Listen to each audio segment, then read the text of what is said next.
Es el terrorista más buscado del mundo. Tras casi una década, los servicios de inteligencia de Estados Unidos han localizado al fin a Osama Bin Laden en un complejo de Pakistán.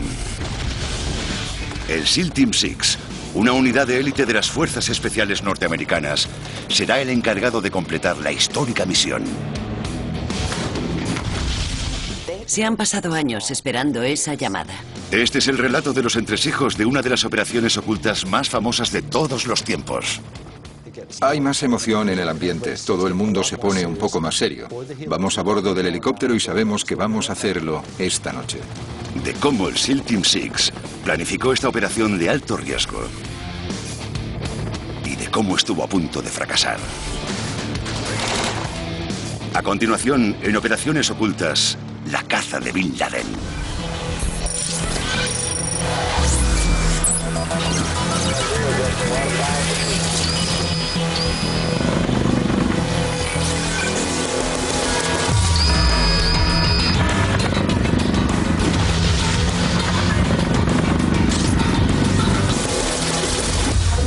Operaciones Ocultas, la caza de Bin Laden.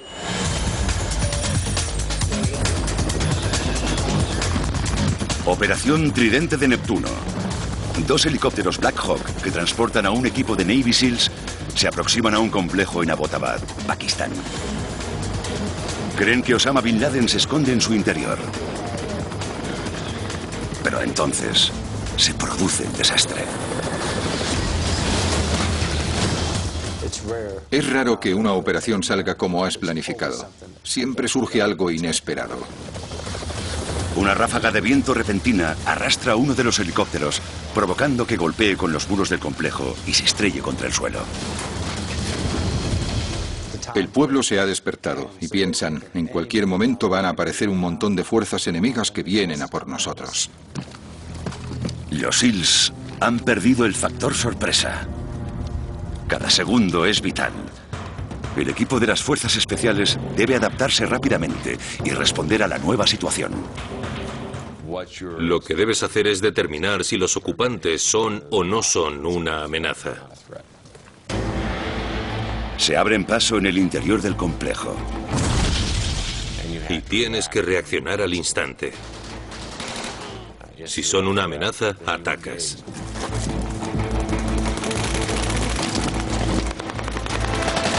Esta unidad de élite se ha entrenado para todas las situaciones. Y este es solo el último capítulo en la lucha por llevar a Bin Laden ante la justicia. Una lucha iniciada hace más de una década.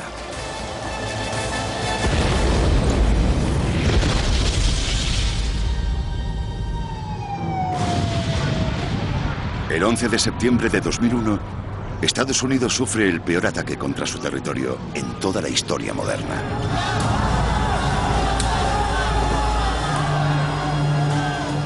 Casi 3.000 personas pierden la vida.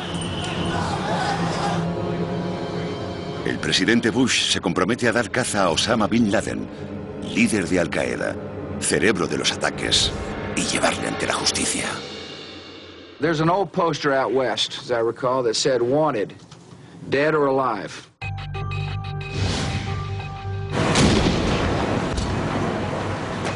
En diciembre de 2001, las fuerzas estadounidenses acorralan a Bin Laden en las cuevas de Tora Bora, en Afganistán, pero consigue escapar. Siempre estábamos al acecho. Utilizábamos todas las formas de recopilación de información, ya fuese información de inteligencia humana, de señales. Durante los 10 años siguientes, Bin Laden logra eludir a las fuerzas estadounidenses. We still haven't killed or captured Osama bin Laden and his terrorist cadre. Do you happen to know where he is? He may be dead, he may be seriously wounded, he may be in Afghanistan, he may be somewhere else. Bin Laden descubre muy pronto que no puede confiar en nada electrónico.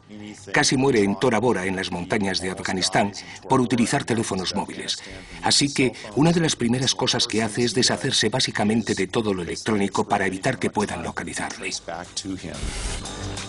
Minimizar el uso de las tecnologías de la comunicación permite al líder de Al Qaeda y a su entorno más cercano moverse fuera del radar.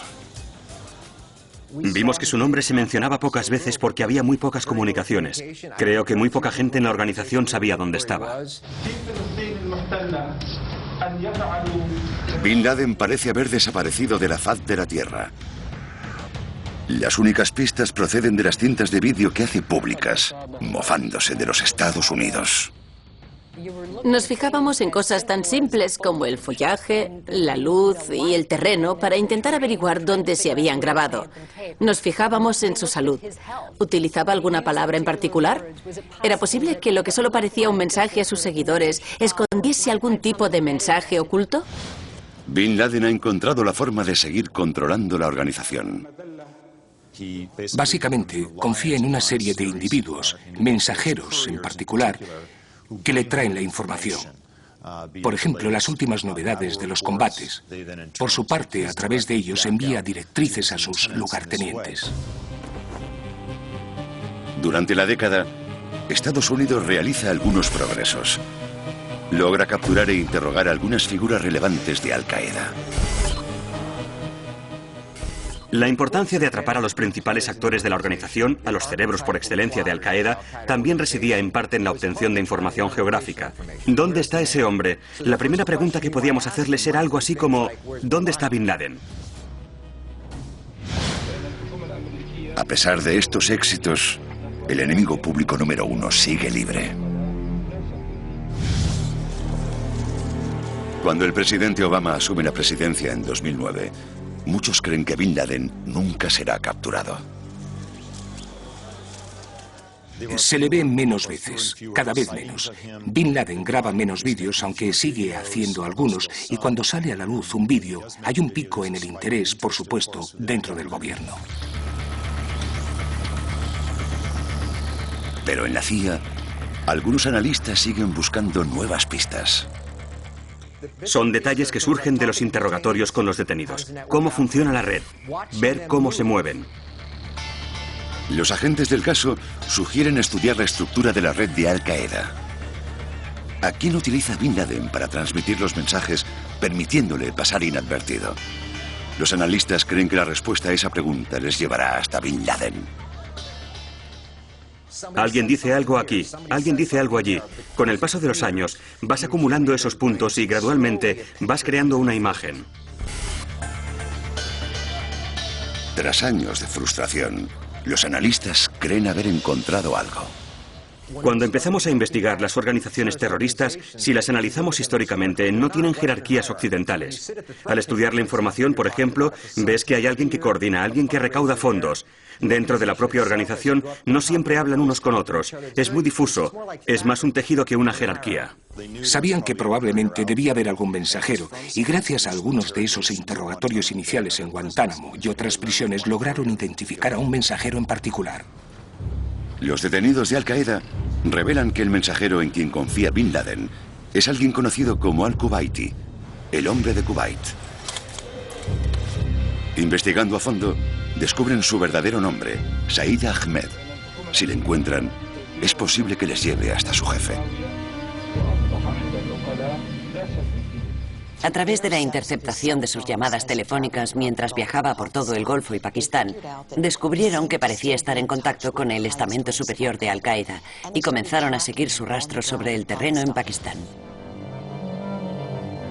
Mientras lo hacen, los agentes de la CIA perciben un patrón claramente sospechoso en el comportamiento de Al-Kuwaiti. Descubrieron que hacía algo muy extraño. Apagaba su teléfono móvil y desaparecía del mapa durante un tiempo. Eso hizo pensar a los americanos. Es el tipo de medidas extraordinarias que podría tomar el terrorista más buscado del mundo. Vamos a seguir a este tipo. El gran avance se produce cuando los agentes logran seguir el coche del mensajero.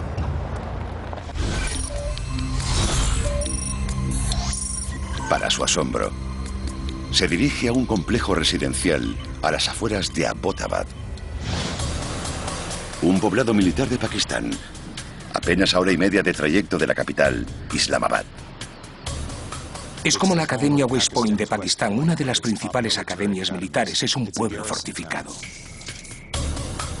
La CIA comienza a vigilar el complejo. Esa vigilancia revela que Al-Kubaiti, el mensajero, vive allí con su hermano y sus familias. Pero no están solos. Ocultos tras muros inusualmente elevados, hay otros residentes. Tal vez incluso otra familia que vive en la planta superior de uno de los edificios. Una vez que pudieron centrarse en un lugar concreto, hicieron uso de todo su potencial tecnológico. En realidad no hizo falta ningún gasto adicional, bastaba con utilizar los satélites. Así que básicamente utilizaron todos los medios tecnológicos y todos los medios encubiertos sobre el terreno. El análisis inicial de los informes de vigilancia es prometedor. Todavía no saben quién está en el complejo de Abbottabad, por supuesto, pero sospechan que es alguien relevante en Al-Qaeda o en una de las organizaciones terroristas. Descubrir quién es esa misteriosa persona no será sencillo. Abbottabad estaba lleno de oficiales militares, probablemente oficiales de inteligencia, oficiales de seguridad, para proteger al ejército pakistaní. Así que era un entorno operativo muy difícil. Tan difícil que, en un principio, la CIA se centra en los esfuerzos de vigilancia desde el espacio. Tenían a los satélites vigilando día y noche, intentando obtener una imagen de quien quiera que trabajase allí.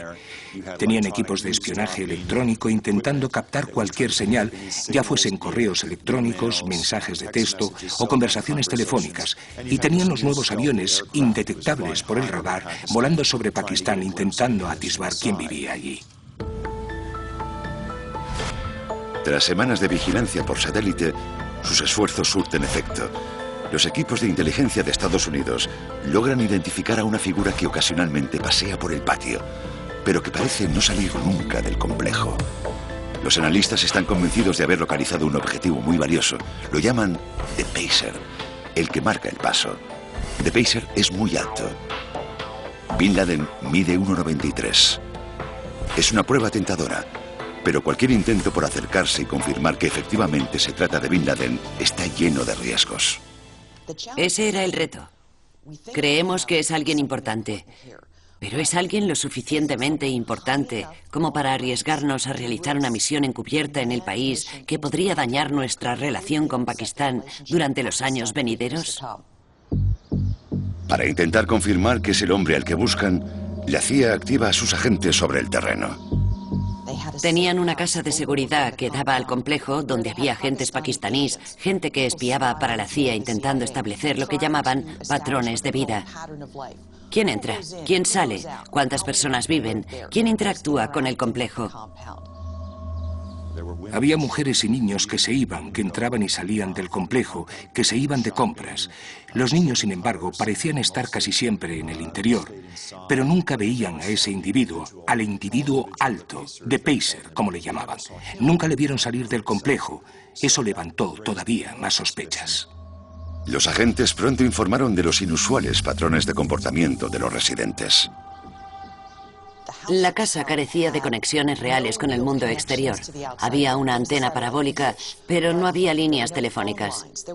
No había más cables que algunos cables de electricidad que entraban y salían. Era como si quisiesen vivir aislados del mundo. Mi primera reacción cuando describieron el complejo Abbottabad fue pensar que teníamos algo muy inusual. Los vecinos dicen que los residentes del complejo son reservados. Ocasionalmente reciben visitas. Y extrañamente queman su basura. En Washington, los analistas siguen intentando determinar quién es el valioso objetivo que vive en el complejo. Pero deciden que tienen material suficiente para informar al presidente. Los principales oficiales de inteligencia y antiterrorismo del presidente Obama le dicen: creemos que podríamos haber averiguado dónde está Bin Laden ahora mismo. No estamos seguros, pero dadas las pistas, Obama se muestra prudentemente optimista. Es, con diferencia, la pista más sólida que han tenido de la localización de Bin Laden en años. Una vez que los servicios de inteligencia llegaron a un nivel de seguridad más elevado acerca de esa posibilidad, la siguiente pregunta que se hicieron fue: ¿cómo deberíamos actuar operativamente? El presidente convoca a un grupo de sus asesores más cercanos para discutir las nuevas pistas.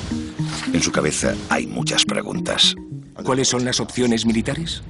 ¿Cuáles son las opciones diplomáticas? ¿Cuáles son las opciones políticas que tengo? Y de ese modo él y sus asesores comienzan a debatir esas opciones y solicitan al ejército y a la CIA que planteen también sus opciones para resolver el asunto, suponiendo que Bin Laden esté allí. Oficialmente, las reuniones en la sala de situaciones no existen.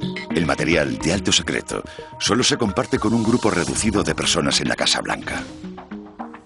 Siempre que celebraban esas reuniones en la Casa Blanca, ni siquiera aparecían en las agendas diarias de esos oficiales. Había un espacio en blanco en sus calendarios. Existe el peligro de que si Bin Laden está entre los residentes del complejo, pueda escapar antes de que se trace un plan. Incluso es posible que haya rutas o túneles de evacuación en el complejo. Deben actuar rápido. El director de la CIA, Leon Panetta, quiere pasar a la fase siguiente. Convoca al comandante de las Fuerzas Especiales estadounidenses, el vicealmirante William McRaven. Bill McRaven es una especie de leyenda en la comunidad por su voz atronadora y su gran carisma. Sus chicos lo adoran. Siempre ha tenido una mentalidad enérgica y muy abierta. Y siempre ha entendido que la guerra moderna ha cambiado y que las operaciones especiales deben ser flexibles. McRaven supervisa el JSOC, el Mando Conjunto de Operaciones Especiales. Él mismo escribió el libro sobre las operaciones ocultas y ahora debe idear un plan. La maquinaria de los servicios de inteligencia y operaciones especiales ha aumentado en la última década. El mundo de las operaciones antiterroristas o en realidad el mundo de las operaciones conjuntas en general, ya sea contra piratas, terroristas o cárteles de la droga, ha evolucionado increíblemente. Es el día y la noche con lo que había antes del 11S. Durante las siguientes semanas, su equipo deberá dilucidar si disponen de información de inteligencia suficiente para ir por el objetivo y, en ese caso, qué tipo de operación es más factible y cuál es la mejor unidad para llevarla a cabo. McRaven estudia todo lo que los agentes han recabado a través de la vigilancia, las imágenes por satélite y el análisis de las comunicaciones interceptadas. Tras revisar la información de inteligencia, McRaven está preparado para presentar 3 opciones al presidente y su equipo. La primera opción es una campaña de bombardeos masivos mediante un bombardero B-2. La ventaja de ese tipo de campaña es que mataría a todos los residentes en el complejo. El inconveniente, por supuesto, es que nunca podrán estar seguros de si Bin Laden estaba allí. Otra opción es un ataque más preciso con aviones no tripulados, que ya han demostrado su eficacia en la lucha contra Al-Qaeda. 2 de los principales asesores del presidente apostaban por utilizar menos munición, un misil contra el complejo. Pero otros argumentaban que había muchos civiles en el complejo. Mujeres, niños. Podrían causar muchas víctimas. Y un ataque con aviones no tripulados tampoco garantizaría saber si han asesinado a Bin Laden o no. Así que solo queda una opción.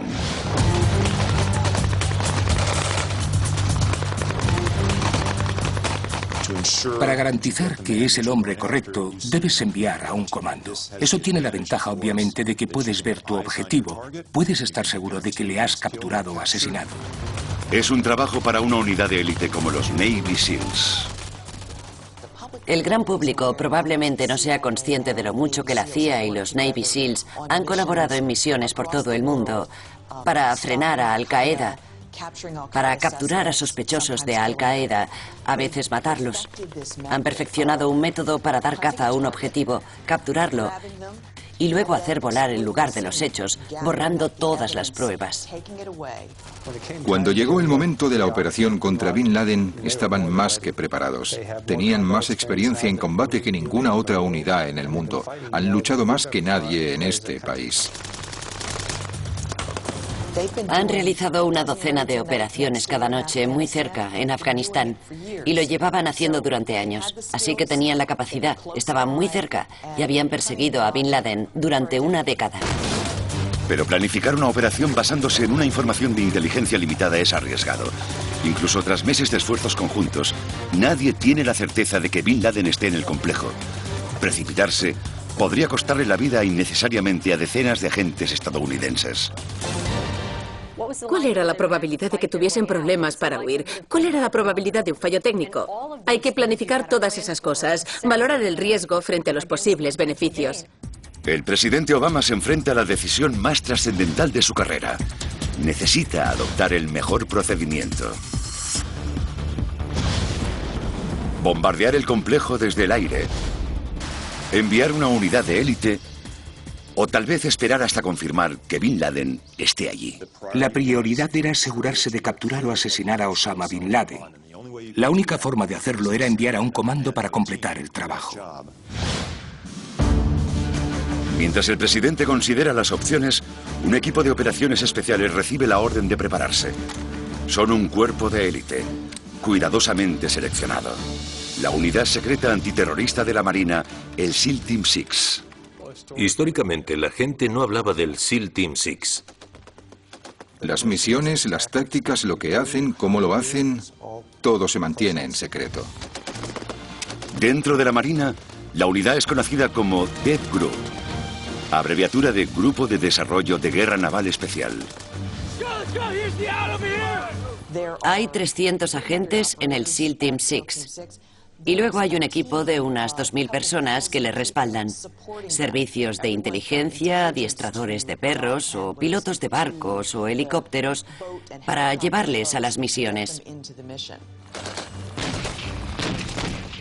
No puedes entrenar a todos los demás equipos para que se desplieguen rápidamente en la selva, para que se desplieguen rápidamente en el desierto, en el Ártico o en la ciudad.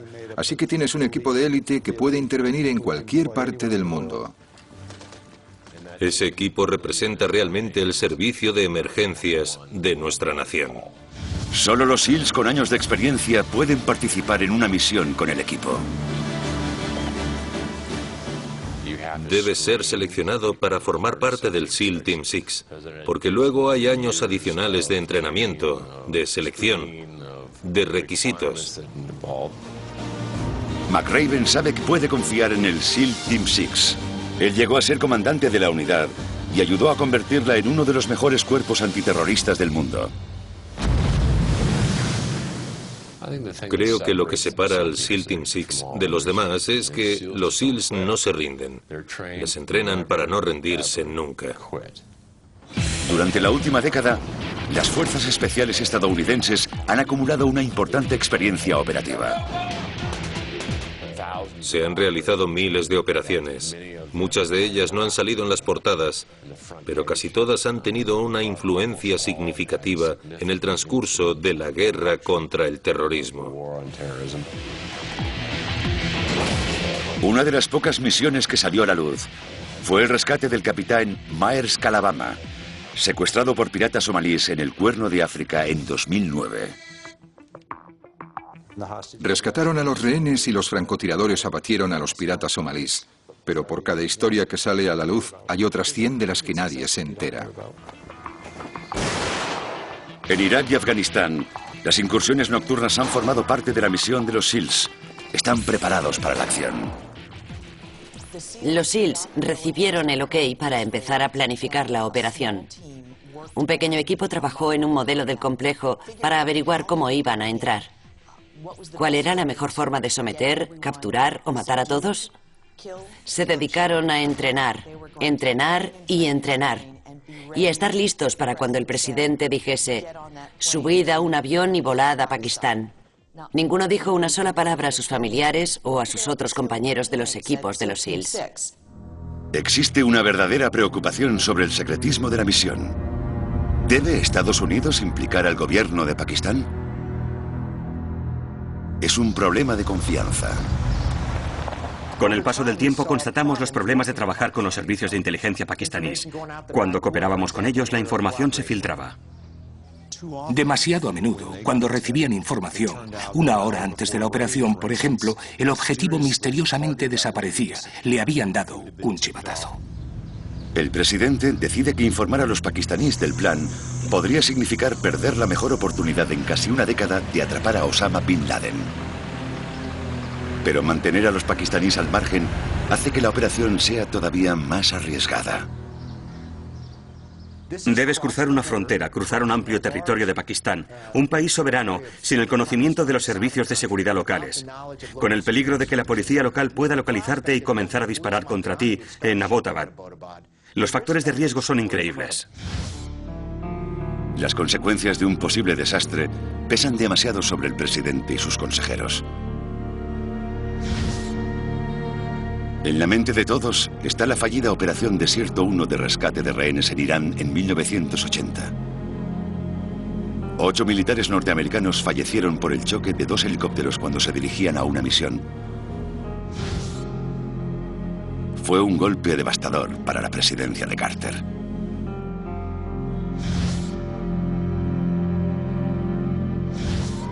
Y a algunos de los presentes en la sala con Obama todavía les obsesiona el recuerdo del episodio conocido como Black Hawk derribado, una operación de las fuerzas especiales denominada Serpiente Gótica en Somalia en 1993.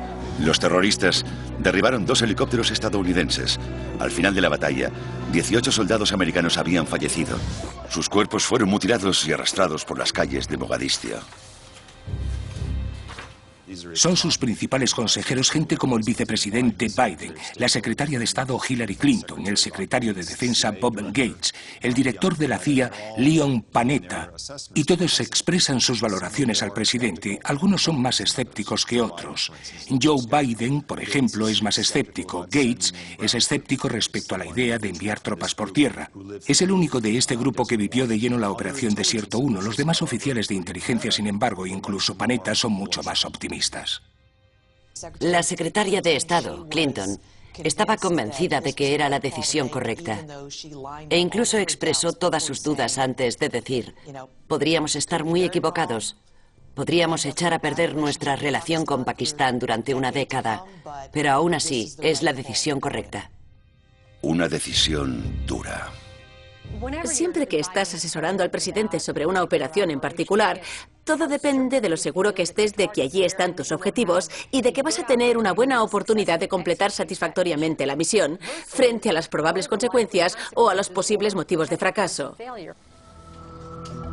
Para inclinar las probabilidades en su favor, Obama ordena un apoyo adicional. El presidente dijo: quiero proteger a esos chicos y sacarlos de allí. Dentro de la Casa Blanca, los principales asesores de seguridad nacional, el presidente y los demás, estaban diseñando algo denominado libro de operaciones. Era una carpeta de 3 anillas de 5 centímetros de grosor con todas las posibles contingencias. ¿Qué podría ir bien? ¿Qué podría ir mal? ¿Qué podría pasar en medio? ¿Qué pasaría si el equipo de los Navy SEALs fuese atacado por los soldados o la policía de Pakistán? ¿Qué harían en ese caso? El presidente quiere a otro equipo de SEALs preparado cerca, como fuerza de reacción rápida. Algo que quería supervisar personalmente era la opción de la evacuación, si era necesaria. No quería que se quedasen allí atrapados. Así que el ejército ideó y diseñó varios planes de apoyo con helicópteros de transporte adicionales preparados para actuar en caso de que hubiese problemas. A estas alturas, el presidente todavía no ha decidido si dar luz verde a la operación. Pero los miembros del SEAL Team 6 son enviados a prepararse a Carolina del Norte y al desierto de Nevada, donde se construye especialmente una réplica exacta del complejo para que puedan entrenar cualquier posible situación. Podía haber minas terrestres o todo el edificio podía ser una trampa.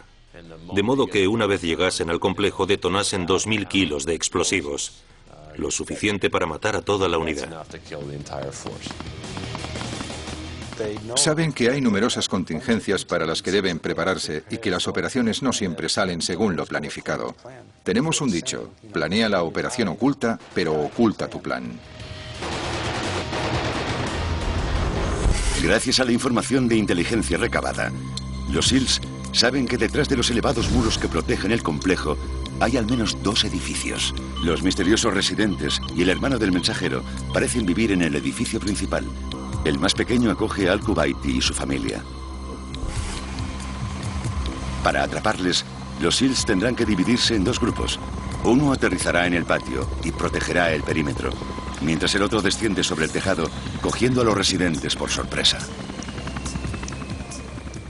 La información de inteligencia era vital. Las imágenes por satélite, la inteligencia sobre el terreno. Hasta donde fuese posible, debíamos conocer al menos el campo de batalla, el exterior del complejo. Mientras los SEAL se preparan, el presidente convoca a más expertos. Quiere una nueva perspectiva sobre la información de inteligencia mediante lo que los profesionales llaman un equipo rojo. Analistas destacados estudian todo lo recopilado sobre el caso. Su trabajo es ofrecer una valoración objetiva de la información de inteligencia. Tras revisar el material, el equipo rojo concluye que las probabilidades de que Bin Laden esté en el complejo son de un 50%. Un 50% me parecía algo significativo. Puede parecer un porcentaje bajo en Las Vegas, pero para mí, como profesional de inteligencia, es una probabilidad muy buena. En la última reunión secreta en la Casa Blanca, la sala se divide respecto a cuál es el mejor plan de acción. Mientras rodeaban la mesa, cada uno de los participantes iba adelantando básicamente su opinión diciendo: señor presidente, sabemos que esta es probablemente la decisión más difícil que va a tener que tomar. Lo iban repitiendo todos. Es como una especie de escudo frente a la responsabilidad definitiva de tener que tomar la decisión, sabiendo, por supuesto, que el comandante en jefe será quien decida si hacerlo o no. Creo que la mayoría habríamos dicho, el riesgo es enorme. Lo mejor que podríamos decir es, jefe, debo pedirle que corra un riesgo enorme. Dicho eso, creo que yo habría dicho, no estoy seguro de que vaya a funcionar. La decisión es suya. Es la decisión definitiva para el comandante en jefe. ¿Está dispuesto a arriesgar las vidas de soldados norteamericanos sobre unos fundamentos tan inciertos? El presidente Obama dice que necesita más tiempo para pensar, pero eso también conlleva sus propios riesgos. ¿Qué pasa si esperas tanto tiempo para hacerlo perfecto que acabas perdiendo la oportunidad? A la mañana siguiente, el presidente convoca a sus principales asesores. Ha tomado una decisión. La operación Tridente de Neptuno recibe luz verde. Era la mejor información que podían recibir. Era Bin Laden. Era una oportunidad enorme, la oportunidad que llevaban años buscando. Y los riesgos valían la pena. La operación se planifica para el día siguiente, el sábado 30 de abril, con el 1 de mayo como alternativa en caso de malas condiciones climatológicas. Mientras los SEAL se preparan para la operación, el presidente sigue atendiendo sus compromisos. La cena de los corresponsales de la Casa Blanca está prevista para el sábado por la noche. El presidente siempre asiste. Es un evento anual aquí, en Washington. El presidente aparece vestido de etiqueta y normalmente se espera que pronuncie un discurso divertido. Para asegurarse de que la operación permanezca en secreto, todos deben comportarse con naturalidad. Los asesores de la Casa Blanca lo debatieron. ¿Decimos que el presidente está enfermo? ¿Queremos que haga chistes desde el atril? ¿Qué sentido tiene celebrar esta cena mientras nuestras fuerzas están atacando el complejo? ¿Y si los helicópteros son derribados? ¿Y si tenemos otra situación como la de Somalia y perdemos a todo un equipo? En el último momento, las previsiones de tiempo nuboso retrasan la misión 24 horas.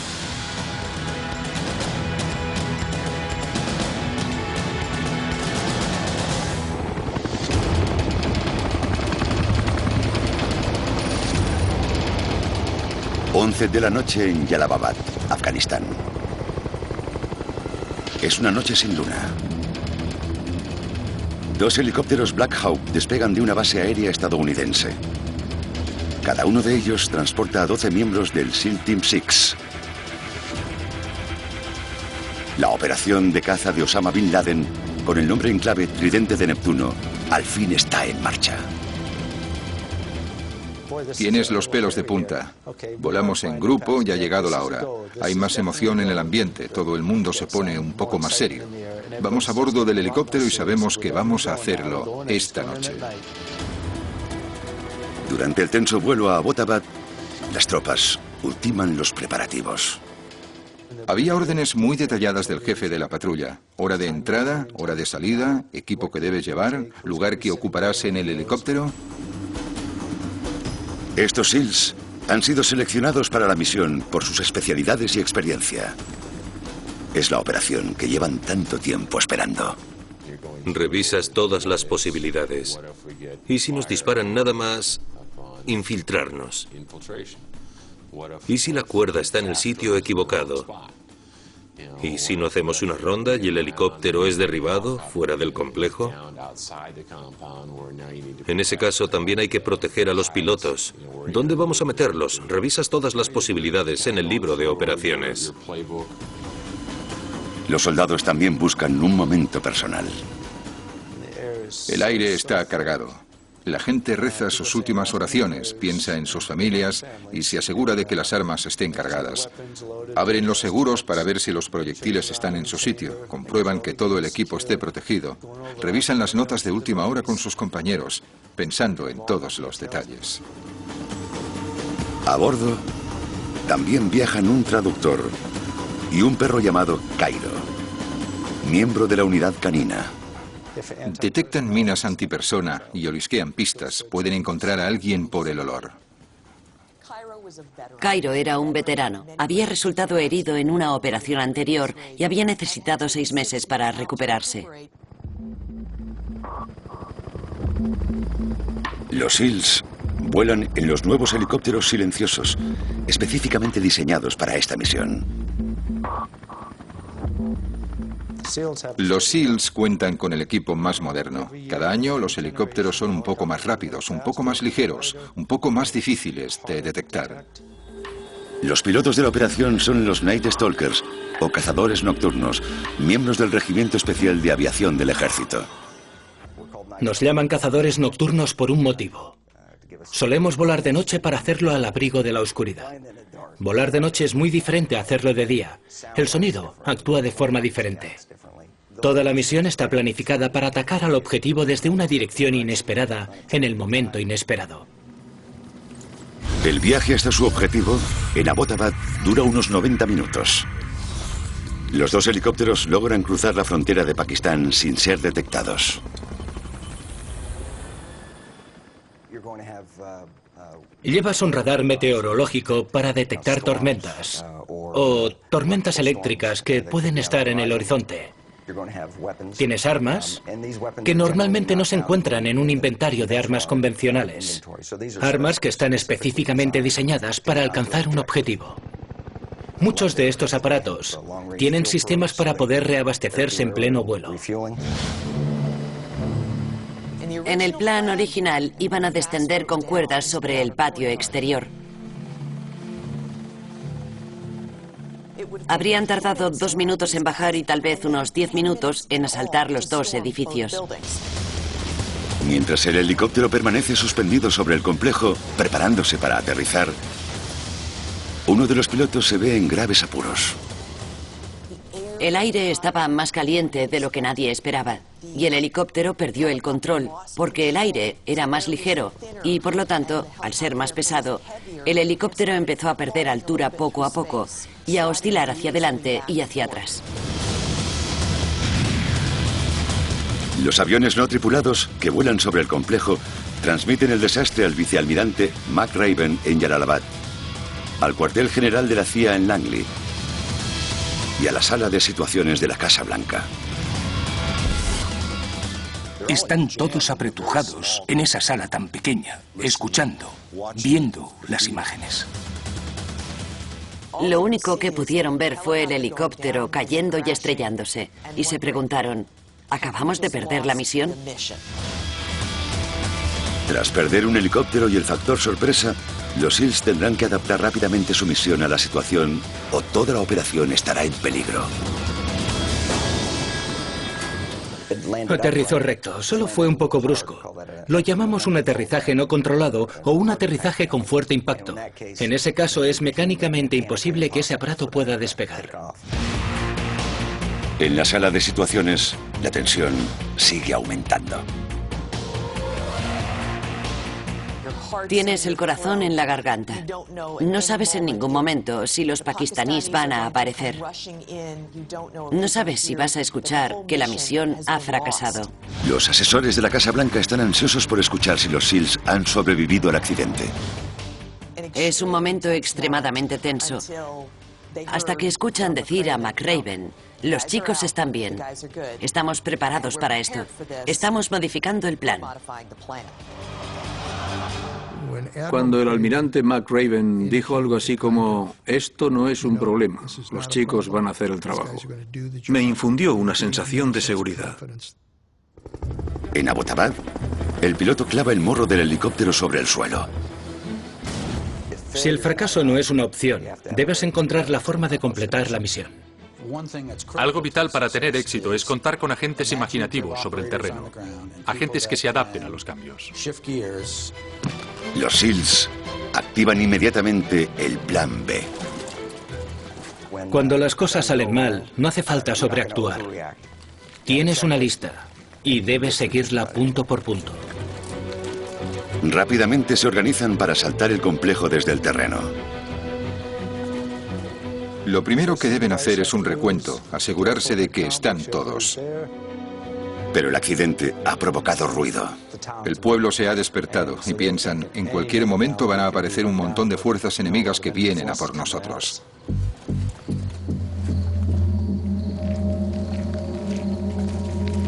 Temiendo haber perdido el factor sorpresa, saben que cada segundo es esencial. Una vez que estás en la puerta, tienes que tirarla abajo. Y una vez derribada, entran todos, izquierda, derecha, y realizas los movimientos.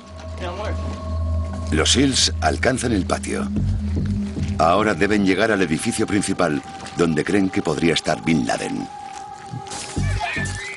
Había grupos de niños intentando evitar que los atrapasen, intentando evitar que los alcanzasen y sin saber qué hacer o hacia dónde correr.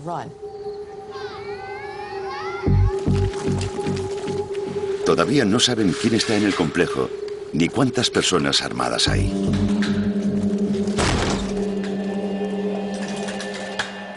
Y avanzan por zonas peligrosas, avanzan y avanzan, despejan las escaleras, abren paso para que los demás puedan subir.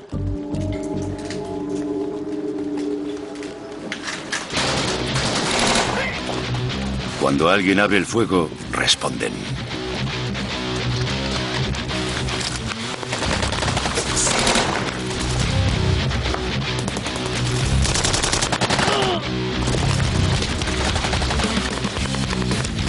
Todavía sin pistas de Bin Laden, los SEALs pasan al siguiente edificio. Descubren que la mayoría de entradas y pasillos están bloqueados o con barricadas.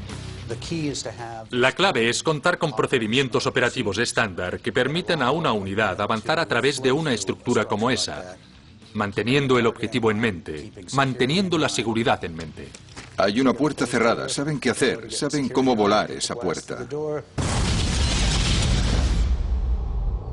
Desde su cuartel general en Langley, el director de la CIA, Leon Panetta, narra la acción al presidente. Habíamos escuchado disparos. No estábamos del todo seguros de lo que estaba pasando. Hubo unos 15 o 20 minutos de silencio respecto a lo que estaba pasando exactamente.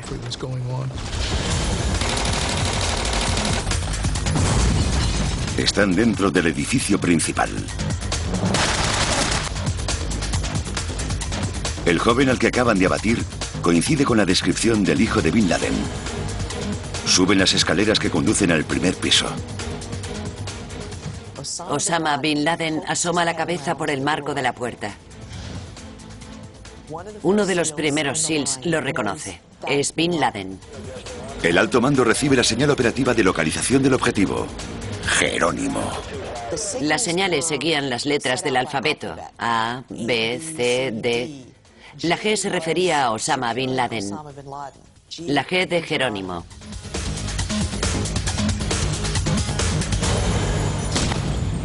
Abaten a Bin Laden con la técnica característica de doble disparo. Uno en el pecho y otro en la cabeza.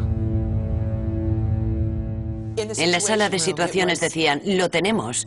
O eso creemos. Esperad, tal vez. Esperemos que sí. Fueron unos momentos muy largos y tortuosos, esperando la noticia.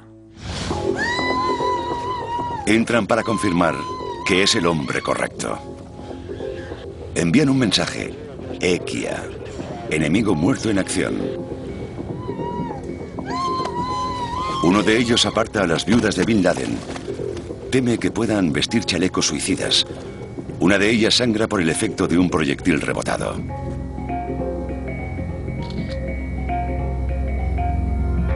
Recogen muestras de ADN. Los SEALs empiezan a recopilar pruebas, toman fotografías del rostro de Bin Laden y las envían a los dos equipos que esperan en la CIA, con expertos en reconocimiento facial que miden la longitud de la nariz, la longitud de la mandíbula. La operación no ha finalizado. Bin Laden dirigía a Al-Qaeda desde el complejo. Las pruebas que deja tras de sí podrían utilizarse para evitar futuros ataques. Tardaron 19 minutos en llegar hasta Bin Laden y después, durante el resto del tiempo, fueron de habitación en habitación, buscando ordenadores, teléfonos móviles, documentos, cualquier cosa que pudiese indicarles que había hecho Bin Laden durante los últimos 6 años y cualquier cosa que pudiese guiarles a otras partes de la red. Pero cada minuto que pasan recabando material aumenta el peligro para los equipos. Uno de los helicópteros de refuerzo se acerca al complejo para facilitar la evacuación. Los tenemos a todos y tenemos el aparato con el que vamos a salir de aquí.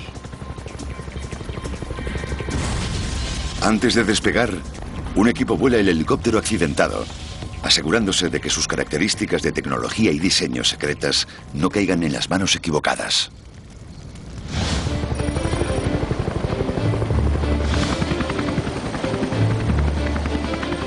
A primera hora de la mañana, el equipo de SEALs llega finalmente a Jalalabad. Antes de ser trasladados, identifican al líder de Al-Qaeda con una certeza de prácticamente el 100%. Horas después, su cadáver llegará al portaaviones Carl Vinson y Bin Laden recibirá un funeral en alta mar. El equipo de la Casa Blanca se prepara para anunciar la noticia al mundo. El terrorista más buscado de América está muerto. Cuando los helicópteros volvieron a cruzar la frontera con Afganistán, los que estaban en la sala de situaciones empezaron a caer en la cuenta. Los altos cargos de la CIA decían, lo han hecho. Parece que tenemos a Bin Laden y que los SEALs y los equipos que les apoyaban están a salvo. Entonces la gente empezó a descorchar en silencio las botellas de champán.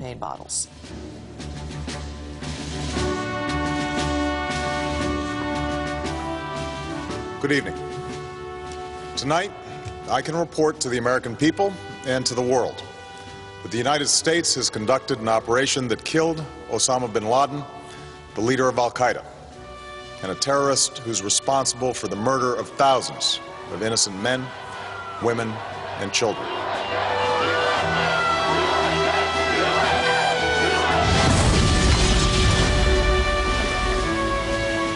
Cuando el presidente Obama felicita a los SEALs que participaron en la misión, unos días más tarde, alguien pregunta por la identidad del SEAL que mató a Bin Laden.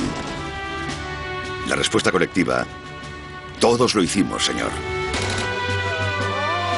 A continuación, el equipo entrega al presidente una bandera norteamericana con una inscripción: Operación Tridente de Neptuno, 1 de mayo de 2011. Por Dios y por la patria, Jerónimo.